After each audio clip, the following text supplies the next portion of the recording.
I feel like this spy music is a little off with the subject, but I'm going to talk to you about how training data and the work that many of you do here in the audience is connected to reducing global poverty. But before I get into some depressing statistics, let me just remind us that we live in a less violent, more prosperous, and longer living society than we've seen in all of human history, with the exception, especially today, of climate change, which I won't get into.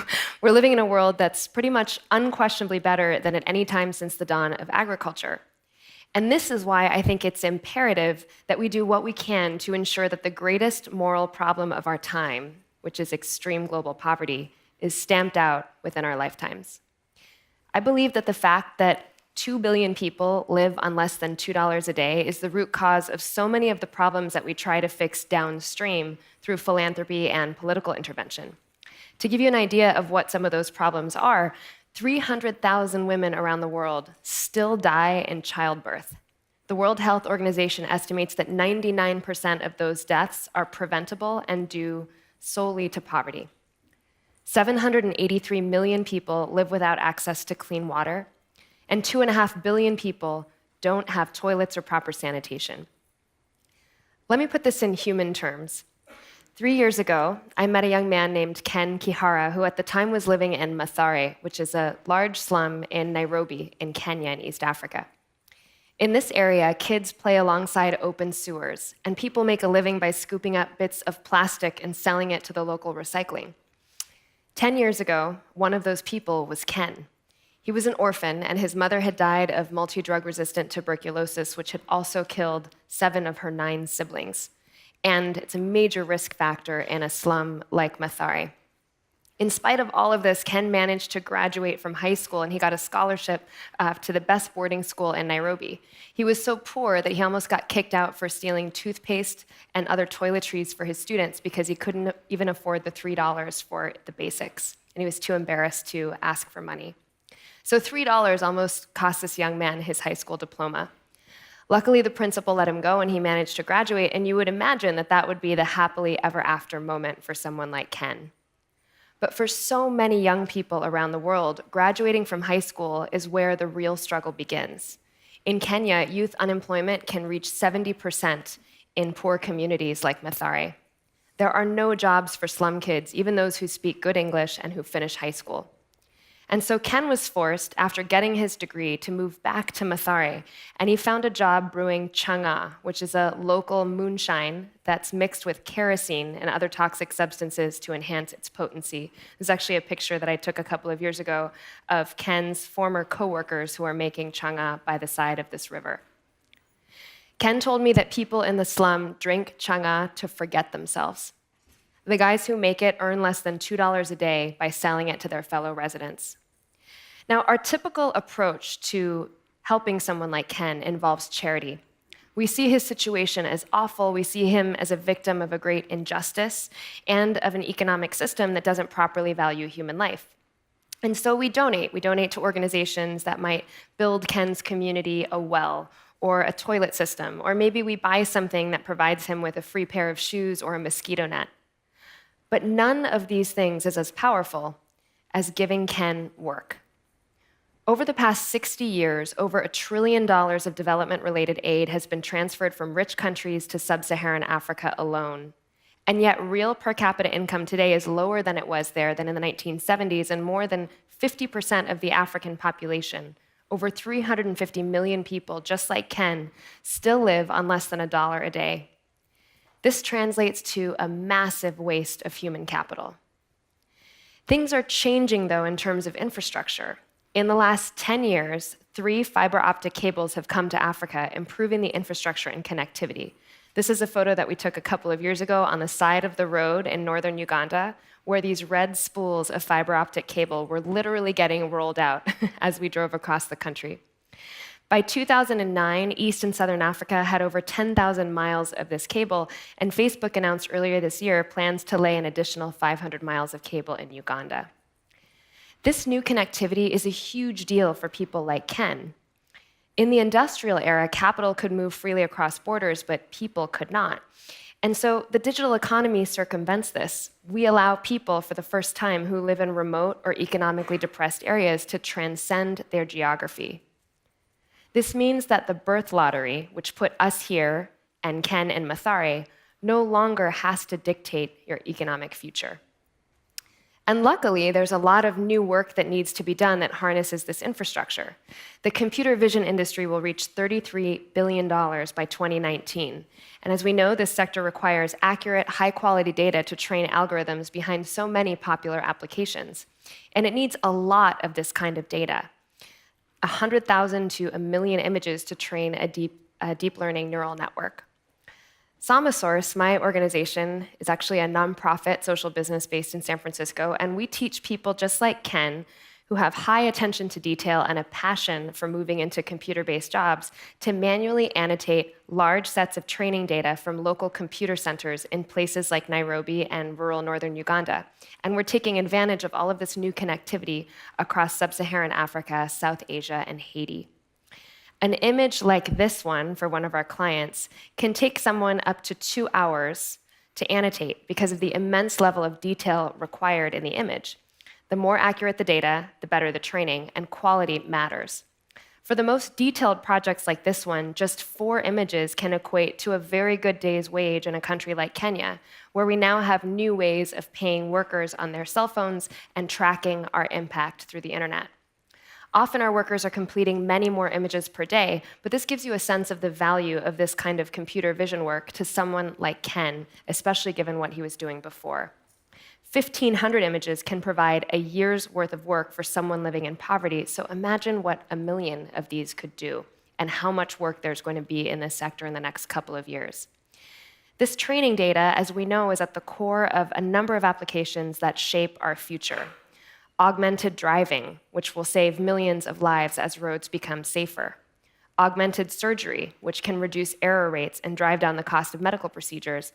And mixed reality, which will change the way that we work and play. Who would have imagined that HoloLens was partly built by people who produce training data from the slums of Nairobi? Training data is both a cornerstone of these computer vision applications and a powerful tool to lift people out of poverty. This is what we do at Samasource. We provide high-quality, ground-truth training data and help people lift themselves out of poverty by giving them work. And last year, we actually became sustainable off of our earned revenue, making us one of the few nonprofits that's sustainable through our sales. We believe in the power of training data and new technology to lift people out of poverty very powerfully. And since we started in 2008, we've completed over 500 projects and paid out over $10 million in wages. And this is money that makes a tremendous impact on the ground in communities just like Ken's. Our quality rates, believe it or not, are actually higher than the industry average. And I believe it's because when someone comes in from this sort of a background, they want desperately to escape their circumstances. And they are willing to work extremely hard and pay a very high level of attention to detail. I think what's more important than these quality rates, though, is the impact that we're making at scale. Since we started 9 years ago, over 35,000 people have moved from an average of $2 a day in family income to an average of $10 a day. Now, this might not sound like very much to us here, but let me explain what that means to someone like Ken. We actually survey our workers to find out what they eat and what their lives are like before they join Samasource. We do baseline income surveys, and we send people out to the households with clipboards to look at how people are living. We have found that a primary source of calories for people living on less than $2 a day in the slum is sugarcane. It's much like the problem we have here among low-income populations where people can't afford better quality food. So they're literally consuming sugar as a primary source of calories. We see very quickly that as they start earning an income, they start improving the quality of their diets. We literally see better quality food, vegetables, meat, fresh fruits. We see them move out of the slum. So many of our workers immediately move to safer housing as soon as they possibly can, which reduces their risk of contracting TB and malaria and a number of other diseases. So we see a total life transformation and better medical care and an education as well. Ken Kihara is one of these people. I last saw him in Beirut in Lebanon, where he'd taken his first plane trip to train Syrian migrants for a new project that we're working on among refugee communities in the Middle East. And now he's trained over 500 people from the slum that he came from in partnership with local organizations to join Samasource and do similar work. I believe that work is at the core of human dignity, and that giving work directly to low-income people is the most powerful way to fight poverty in the 21st century. I hope that you'll join us and think about giving work as an alternative to giving aid in the future. Thank you so much.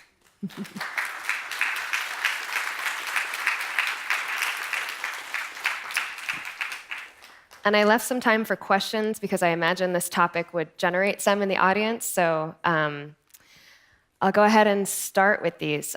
So who trains the people? So we work in partnership with a number of local organizations. We are very fortunate to sort of be on top of existing infrastructure. There are tons of nonprofits on the ground in low-income communities that do life skills training, all kinds of youth empowerment programs, but their biggest challenge is they aren't able to connect people directly into jobs. So we partner with those organizations, and we often embed our trainers, many of whom are graduates of Samasource, so they've come through our program and they want to go back and give back to their local community, someone just like Ken. And they actually are embedded in those local NGOs, and they will train from there. So the organization that Ken trains from is actually, it's an amazing group. They do all kinds of job training, and we just fit into their digital work programs. We have pretty robust quality assurance systems. We have people on the ground, both in our centers in country and also here in the US, that monitor and evaluate quality. And then we have a system for elevating workers who are really high potential to become QA analysts. So it's a multi-step process. I should mention we also use technology. We built a proprietary platform called the Sama Hub that's able to, through an API, allow clients to directly transfer data to us, and we can see the results in real time, as can the client. We can also do things like verify answers by having multiple workers complete the same question, and other tools that you might imagine would make this workflow easier. Our business model. So we partner with large, mostly technology companies to provide the sorts of services I mentioned. We are, I believe, one of the largest providers of training data in certain industries. We work with a number of auto companies to do image analysis for things like self-driving cars. And we've also worked to do a number of content projects for websites like TripAdvisor and Glassdoor and Getty Images. The next time you see a picture of Kim Kardashian, you can think about this surreal scenario. We actually have people in northern Uganda where we are the largest technology employer. It's kind of wild. We have a center inside 4 shipping containers in the middle of this rural community in Uganda, which is one of the most rural places on Earth. And these workers are tagging celebrity images for Getty. So you literally walk in and you see them tagging pictures of Beyonce and Rihanna and like Kim Kardashian. I'm sure Kim doesn't know that she's secretly fighting poverty in northern Uganda. How many people did we employ already? So we've had about 8,500 workers go through our system, and on average, they stay for a little under a year. We're actually seeing the tenure increase as we move into higher skilled work, and we have many of our workers now wanting to stay with us because we pay a really good wage in Nairobi. I'm pretty sure we're one of the best, if not the best, in terms of entry-level jobs for this population. And yes, they do move on to other jobs afterwards. Our data, we look at a 3-year period after people leave Sama to understand whether they're falling back into poverty or staying at that same income level.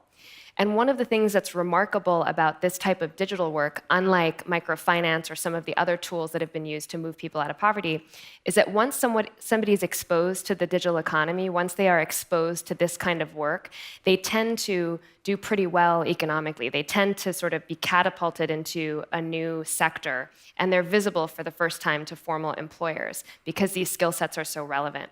I think the primary difference is that we're connecting people to something for which there is a large and growing global market, whereas a lot of the other things that you can do as a job in a place like Kenya, agricultural work or selling things by the side of the road, you're selling to a local market. And so you're constrained by the fact that everyone you're selling to also makes $2 a day. Do we have our own digital infrastructure? Yes, I mentioned we have the Sama Hub that we built internally. We have an engineering team that manages that. We also have our own centers where we can assure quality. And the centers we've equipped with state-of-the-art security measures so that we can do work for clients that require a large amount of data security. What's the level of education required to label training data? This is such an interesting question. We've experimented with all kinds of populations. At the very beginning, when I first started Sama, I went to rural India, to populations that had extreme literacy challenges. We went to refugee camps. We went to one called Dadaab in Kenya, which is a really tough place to work. And what we found is that we need people who have generally finished secondary school and have a decent grasp of English. So this does limit the population we can work with, but you'd be surprised at how many millions of young people are coming out of school, particularly in sub-Saharan Africa, where you have a large number of former British colonies, and they can read and write the Queen's English, and there's still nothing for them to do.